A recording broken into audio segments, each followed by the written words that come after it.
성경톡톡에 오신 것을 환영합니다. 저는 성경톡톡 인터뷰 진행자 최지아입니다. 오늘은 특별한 손님을 모셨는데요. 바로 페르시아의 왕비 에스더님입니다. 반갑습니다. 안녕하세요, 최지아님.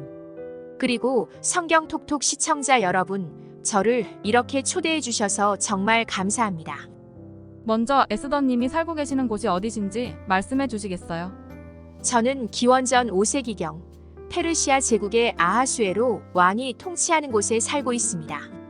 지금의 페르시아는 아주 강력한 제국이고 여러 민족들이 공존하고 있습니다.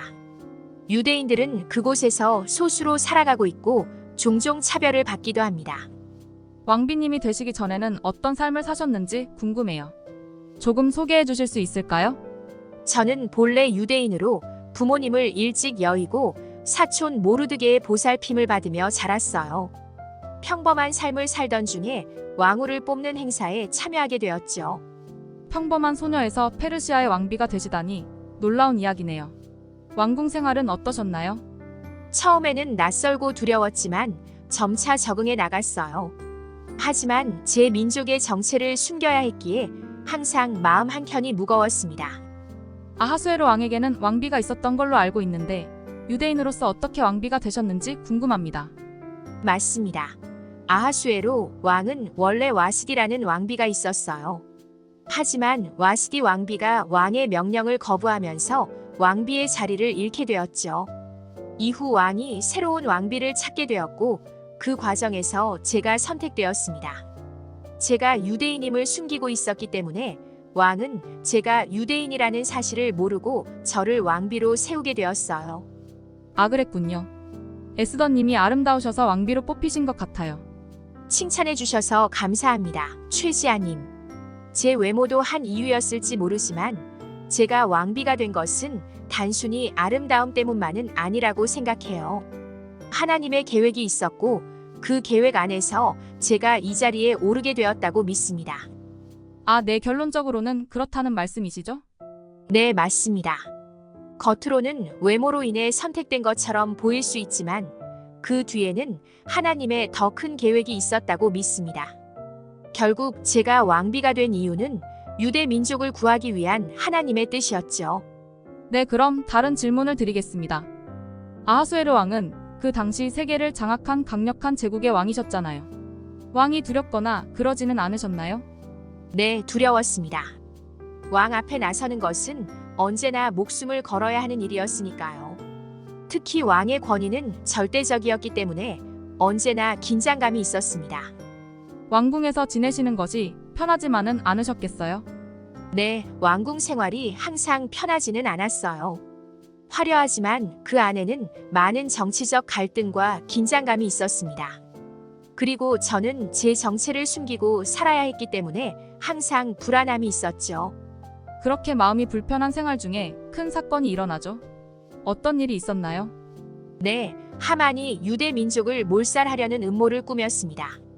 와, 정말 무서운 계획이네요. 에스더님은 이 일을 어떻게 알게 되었나요? 이 일은 제 사촌 모르드게를 통해 알게 되었습니다. 그가 하만의 음모를 먼저 알고 저에게 소식을 전해주었어요.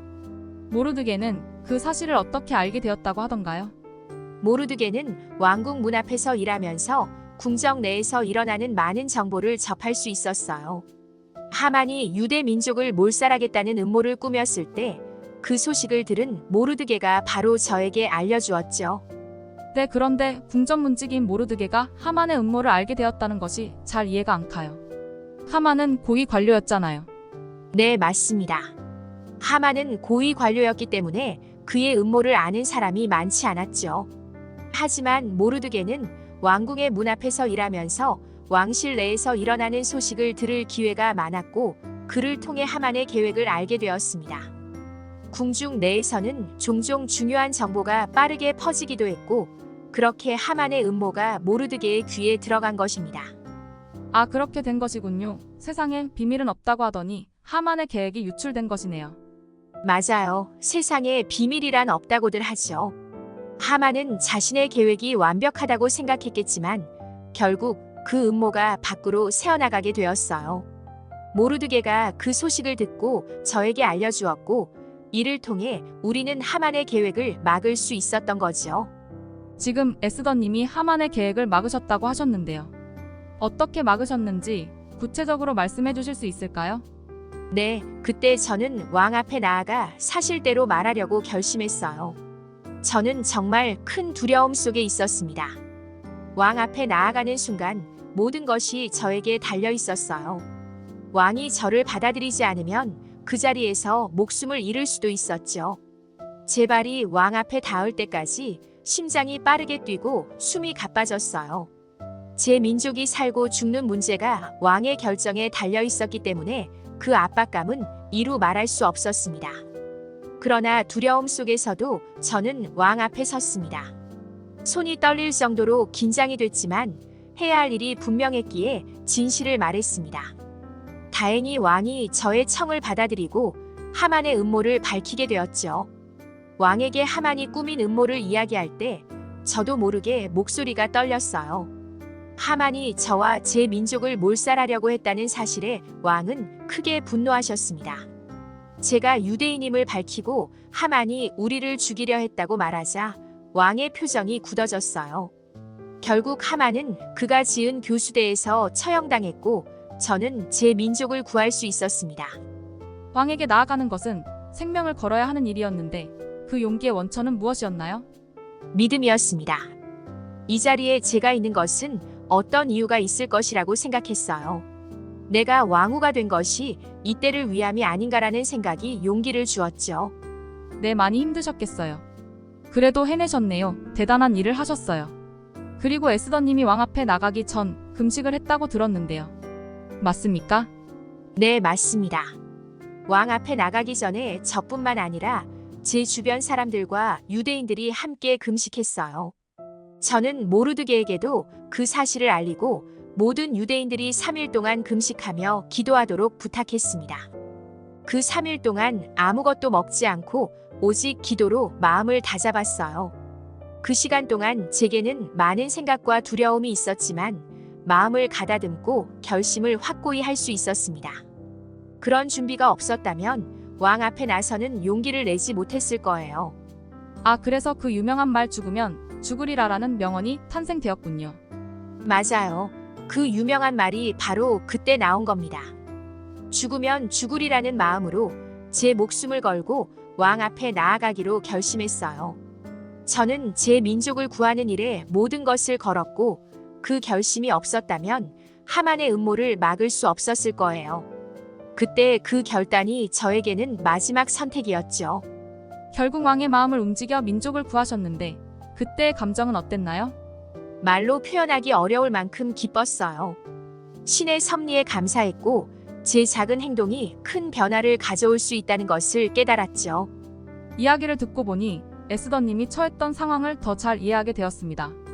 앞으로 에스더님은 어떤 계획이 있으신가요? 앞으로의 계획이라기보다는 저는 이제 제 민족과 함께 이 새로운 삶을 살아가야 해요. 하만의 음모가 좌절되고 유대 민족이 구원을 받았지만 여전히 왕비로서 많은 책임이 있어요. 민족을 보호하고 이 나라에서 유대인들이 안전하게 살아갈 수 있도록 돕는 것이 제게 주어진 과제입니다. 저 역시 이 자리를 지키면서 그들의 안녕을 위해 계속 노력할 것입니다. 현대를 사는 우리에게 전하고 싶은 메시지가 있으신가요? 누구나 자신의 자리에서 할 수 있는 일이 있다고 생각해요. 두려움에 머무르지 말고 믿음과 용기로 나아가길 바랍니다. 귀한 말씀 감사합니다. 오늘 에스더님과의 대화로 많은 분들이 용기와 희망을 얻으셨을 것 같아요. 저도 감사드립니다. 시청자 여러분, 오늘 성경톡톡에서 에스더님과 함께 이야기를 나누어 보았습니다. 다음 시간에도 성경 속 인물들과 함께하는 솔직하고 감동적인 이야기들로 찾아뵙겠습니다. 오늘도 함께해 주셔서 감사드리며 다음에 또 뵙겠습니다. 감사합니다.